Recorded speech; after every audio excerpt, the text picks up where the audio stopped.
بسم الله الرحمن الرحيم إن الحمد لله نحمده ونصلي على رسوله الكريم أما بعد سورة المریم آیت نمبر 51 آیت نمبر 51 ابراہیم علیہ السلام کا ذکر چل رہا تھا سورہ مریم کے اندر، جب ابراہیم علیہ السلام اپنے والد سے اختلاف کر کے جب اپنے آپ کو اعتزل یعنی اپنے آپ کو الگ کر لیا، والد صاحب کیونکہ ان کے مشرک تھے، آپ میں تھوڑا گفتگو ہوئی شرک کے تعلق سے، تو اپنے والد نے کہا کہ مجھے اپنے حال پہ چھوڑ دو۔ تو جب ابراہیم علیہ السلام جو ہے والد سے اور ان کے مشرکین اور ان کے جو ہے الہ وغیرہ سے ان کو چھوڑ کر جب الگ ہو گئے، تو اللہ تعالیٰ ان کو وَهَبْنَا لَهُ إِسْحَاقَ وَيَعْقُوبَ وَكُلًّا جَعَلْنَا نَبِيًّا، ہم نے ان کو اسحاق اور یعقوب دیا اولاد، اور سب کو جو ہے نا ان سب کو تمام کو نبی بنایا۔ تو اس کے بعد کا ذکر ہے آج سے وَاذْكُرْ فِي الْكِتَابِ مُوسَىٰ إِنَّهُ كَانَ مُخْلَصًا وَكَانَ رَسُولًا نَبِيًّا۔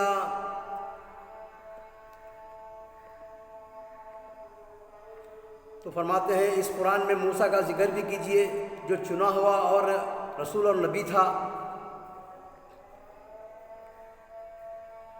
چنا ہوا کا مطلب یعنی نبوت کے علاوہ اور بھی بہت سی رحمتیں ہم نے انہیں عطا کی، مثلا مال، مزید اولاد، اور پھر اس سلسلہ نسب میں عرصے دراز تک نبوت کے سلسلے کو جاری رکھا۔ یہ سب سے بڑی رحمت تھی جو ان پر ہوئی، اسی لیے ابراہیم علیہ السلام کو ابو الانبیاء یا جد الانبیاء کہتے ہیں۔ وَنَادَيْنَاهُ مِن جَانِبِ الطُّورِ الْأَيْمَنِ وَقَرَّبْنَاهُ نَجِيًّا، ہم نے ان کو موسیٰ دیا۔ وَاذْكُرْ فِي الْكِتَابِ موسیٰ، موسیٰ علیہ السلام کا بھی ذکر کیجئے۔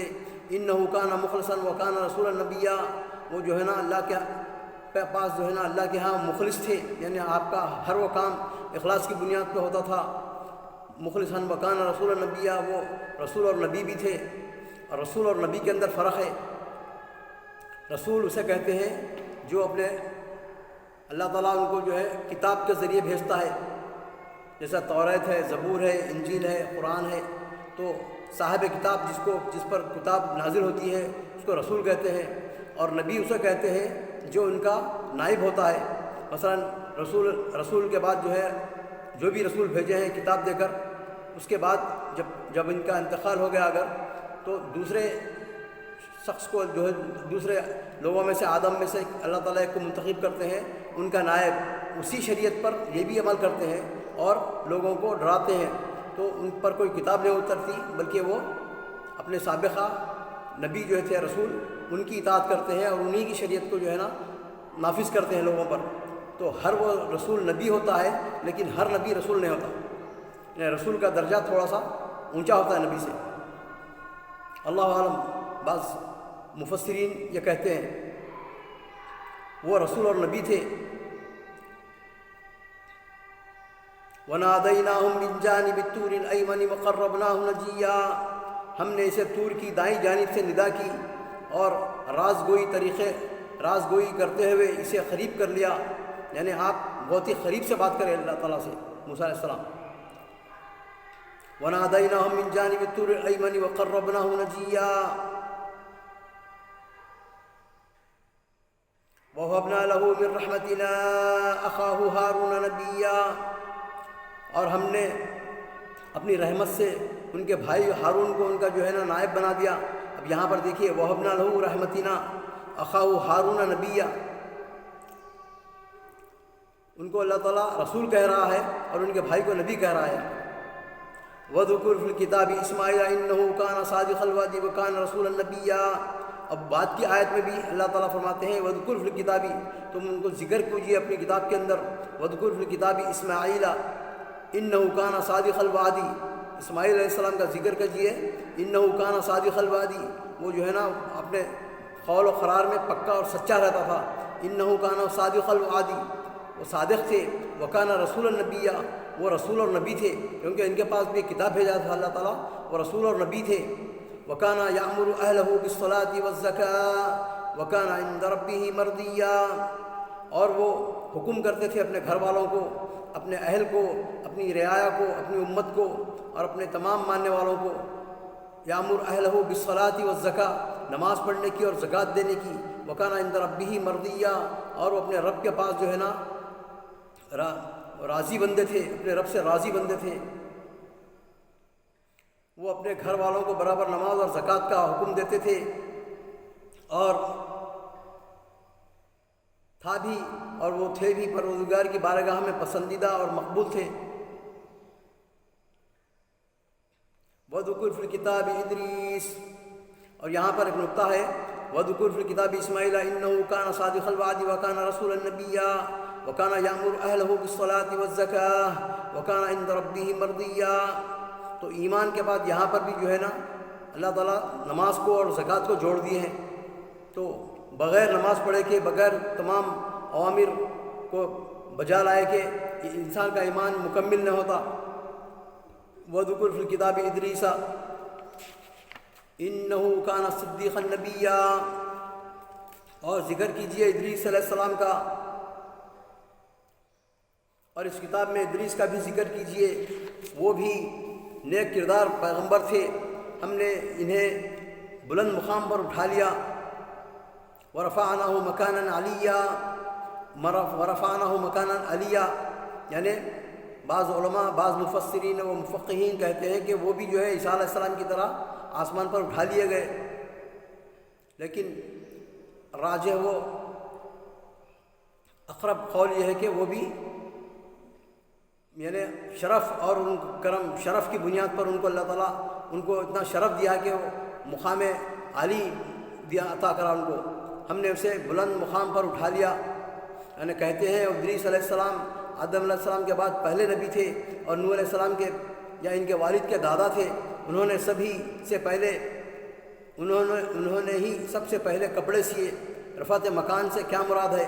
رفعت مکان یعنی مکان وَرَفَعْنَاهُ مَكَانًا عَلِيًّا، رفعت مکان سے کیا مراد ہے؟